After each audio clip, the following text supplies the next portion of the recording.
Alright, welcome back to Lockdown Sports, Lockdown Soccer, whatever you want to call it. Let's review the Liverpool vs Man City game. First things first, this is a game that I have absolutely no interest in because over the last few years it's become the main game in the Premier League. And I know it doesn't feel that way this season, but for the last 3, 4, 5 seasons, whether it be in the league, Champions League, or the Cups, these have been the main sides. Looking back at the game, I think the one thing that's clear is how naive, how cocky these teams can be.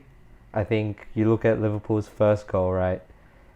And you just see the City team just play so high up, so high, and to the point where it feels like these teams are taking risks beyond belief. And four centre backs. Four centre backs. That's what Man City gave to us today. Four centre backs and constantly just changing shape, constantly changing the rotations.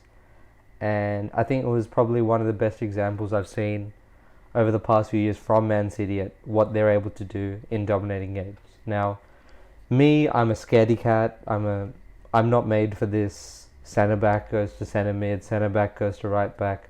Centre back ends up playing 3 or 4 positions like John Stones did on the weekend. I'm not a fan of it because I'm always worried what's going to happen on the transition. What's going to happen when you verse a Man United team that is so good on the transition. But it seems like in a game like this, Man City mastered the fact that they were avoiding all those transition threats from the opposition.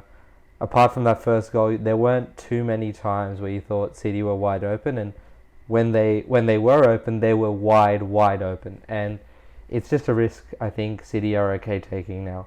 It's a risk Liverpool's okay taking, and a lot of teams, when you have 1 or 2 world-class defenders, they're happy to maybe get away with it.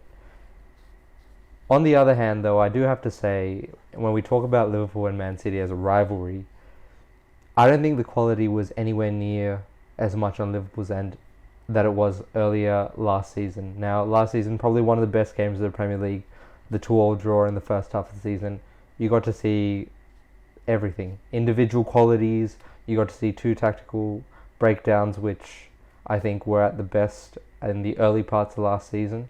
Obviously, as the season goes on with games, I think you just start sort of churning out wins, but everything in that game, I think, for the neutral was on point, whereas it was a bit of whitewash this year round, and I feel like Liverpool's definitely not holding up their end of the bargain when it comes to that.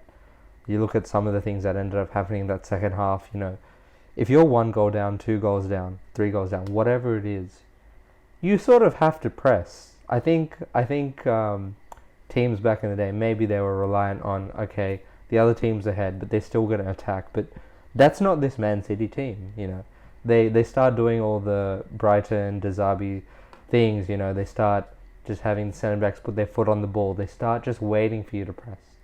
And if you're not going to press, or you're going to send one man out from right back, you're essentially giving up on the game. And I think that second half was probably one of the worst performances from Liverpool's perspective. Obviously conceding an early goal, but just the relentless pressure, the relentless possession, that Man City were able to generate. I think it speaks to a concern with Liverpool because one of the best pressing teams was tactically looked like they were happy to sit back a goal or 2 down. I don't think that's legally allowed. I think you sort of have to press. You have to do something to win the ball back. Minutes pass and the crowd gets into it, and it's just wasting everyone's time. And I guess the title of this video, right? Colleagues, not rivals. Now, I just want to explain that because it feels like everyone, we're trying to build narratives. That's what this sport is about as a fan, just trying to build some sort of narrative, right? But it feels like with Liverpool and Man City, it's a very professional rivalry, and it goes from that first equaliser that Man City scored, Pep's just joking around with Liverpool players.